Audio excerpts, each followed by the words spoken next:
Assalamualaikum warahmatullahi wabarakatuh. Perkenalkan, nama saya Wardah Fakira dengan NIM 2204005020092. Saya dari kelas M227. Di sini saya membuat video untuk melengkapi tugas pembelajaran kelas rangkap, di mana saya disuruh membuat video penjelasan mengenai mulai dari pertemuan 1 sampai pertemuan 6. Saya akan membuat video ini untuk melengkapi tugas mata kuliah pembelajaran kelas rangkap. See you next video. Mengenai tentang istilah kelas rangkap, di mana istilah kelas rangkap merujuk pada situasi di mana satu guru mengajar 2 atau lebih kelas sekaligus dalam waktu yang sama. Seringkali juga di satu ruangan yang sama. Ini sering terjadi di sekolah-sekolah yang kekurangan guru atau fasilitas, terutama di daerah-daerah terpencil atau dengan sumber daya terbatas. Ada beberapa alasan mengapa kelas rangkap dipilih sebagai solusi. Antara lain, yang pertama, adanya kekurangan guru di daerah-daerah tertentu.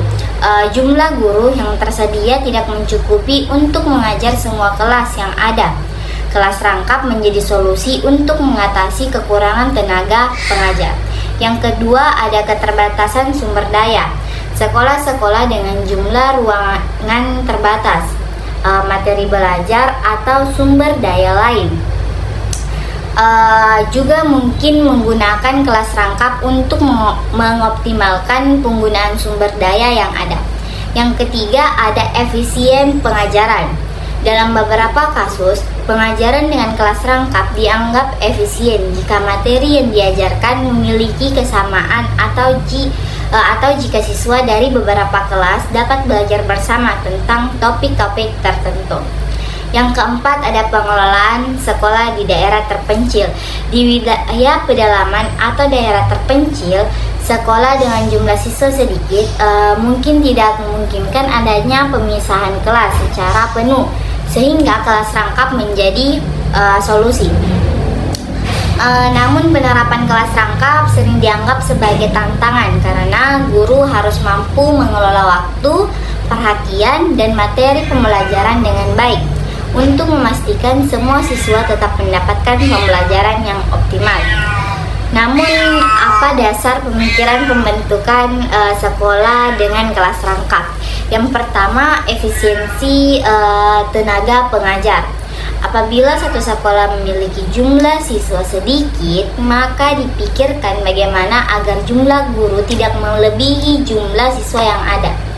Yang kedua, ada untuk perkembangan sosialisasi siswa. Perkembangan guru baik apabila siswa hanya bersosialisasi dengan teman dalam jumlah sedikit. Ada juga pembelajaran yang baik adalah pembelajaran yang di dalamnya terdapat interaksi antara siswa. Semakin banyak interaksi, semakin besar keterampilan sosialisasi mereka dapat berkembang. Yang ketiga, ada sekolah dengan kelas rangkap. Biasanya letak berjauhan sehingga tidak dapat di merger. Adapun juga tentang strategi pembelajaran kelas rangkap, yang pertama itu yang tadi yang telah dijelaskan, memikirkan kondisi siswa, guru, dan ruangan. Kenapa kita harus memikirkan itu? Yang pertama, kita harus mempertimbangkan jumlah siswa, usia, tingkat kemampuan, dan kebutuhan mereka. Yang kedua, perhatikan kapasitas guru dalam mengelola 2 kelas sekaligus. Yang ketiga, aturan ruangan sedemikian rupa agar nyaman dan mendukung pembelajaran simultan. Yang kedua, ada pemetaan kompetensi dasar, rencana program. Contohnya seperti identifikasi kompetensi dasar dari kurikulum untuk tiap kelas. Yang kedua, ada temukan kesamaan atau hubungan antara kompetensi dari 2 kelas agar bisa diajarkan bersamaan. Yang ketiga itu susun jadwal belajar yang mencakup kegiatan mandiri dan kolaboratif. Yang ketiga, ada strategi mengajar. Gunakan model pembelajaran kooperatif di mana beberapa materi bisa diajarkan kepada 2 kelas sekaligus. Yang kedua, ada sediakan tugas mandiri. untuk siswa yang tidak sedang fokus pada pelajaran yang diajarkan langsung oleh guru. Yang ketiga, ada terapkan metode belajar aktif seperti diskusi kelompok kecil atau proyek bersama. Yang empat, ada pengelolaan siswa. Ya, contohnya seperti bagi siswa menjadi kelompok sesuai tingkat kemampuan mereka. Yang kedua, berikan instruksi yang jelas dan tetapkan aturan kelas untuk menjaga kedisiplinan. Yang terakhir, gunakan bahan ajar yang memungkinkan siswa belajar secara mandiri atau berkelompok. Saat guru sedang mengajar ke kelompok lain, dengan perencanaan yang baik, kelas rangkap bisa berjalan efektif meski dengan tantangan pengelolaan waktu dan perhatian. Kelas rangkap atau multi-garde. Kelas rangkap merupakan gabungan dari beberapa siswa yang berasal dari 2 atau 3 tingkat yang berbeda dengan satu guru di dalam ruangan kelas yang sama, dan berlangsung selama 1 tahun ajaran penuh. Yang kedua, kelas rangkap merupakan gabungan dari beberapa tingkat kelas yang berdekatan, misalnya kelas 1 dan 2, 3 dan 4, atau 5 dan 6. Di dalam kelas rangkap terjadi penggabungan siswa yang memiliki usia dan kemampuan yang berbeda. Yang pertama, di dalam kelas rangkap siswa belajar bersama-sama dengan satu guru meskipun mereka memiliki usia dan perkembangan yang berbeda atau keterampilan dan kemampuan belajar yang tidak sama. Yang kedua, agar perencanaan matang, sebaiknya satu kelas rangkap dipegang oleh guru yang sama untuk 2 tahun ajaran. Adapun contoh misalnya kelas 5 dan kelas 6. Misalnya IPA kelas 5 dan mata pelajaran IPS untuk kelas 6. Misalnya menggunakan model 221. Yang pertama kita membuat adalah standar kompetensi. Standar kompetensi IPA kelas 5 memahami jenis makanan yang mengandung karbohidrat, protein, dan vitamin. Sedangkan misalnya IPS kelas 6 memahami peranan Indonesia di era globalisasi. Ya, tahap kedua kita membuat kompetensi dasarnya. Kompetensi dasar IPA kelas 4 yang pertama itu dia mengidentifikasi jenis makanan yang mengandung karbohidrat, protein, dan vitamin. Sedangkan IPS kelas 6 menjelaskan dampak positif serta negatif globalisasi kehidupan bangsa Indonesia.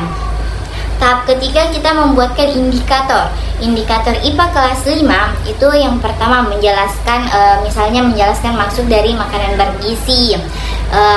Terus indikator keduanya itu mengidentifikasi jenis makanan yang mengandung karbohidrat.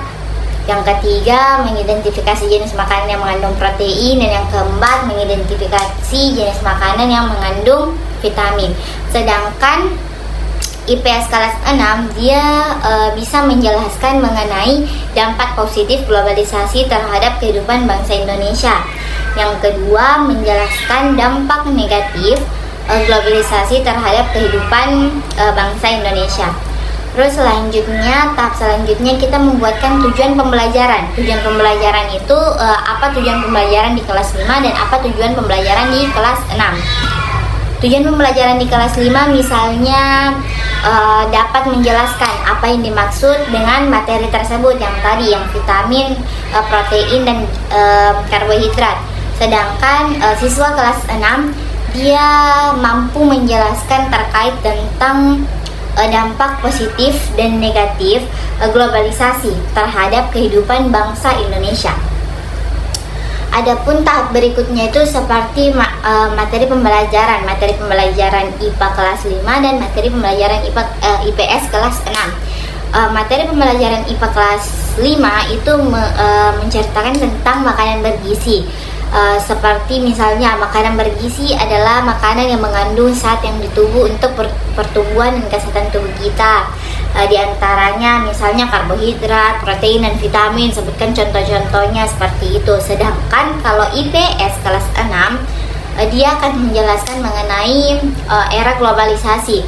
Era globalisasi itu kayak seperti era globalisasi menimbulkan beberapa dampak bagi kehidupan masyarakat Indonesia. Dampak tersebut berupa dampak positif dan negatif. Apa dampak positifnya dan apa dampak negatifnya? Mungkin di saat pembelajaran metode 221 itu menggunakan metode ceramah, diskusi, dan penugasan, seperti menggunakan metode ceramah di kelas 5 dan menggunakan metode penugasan di kelas 6 seperti itu.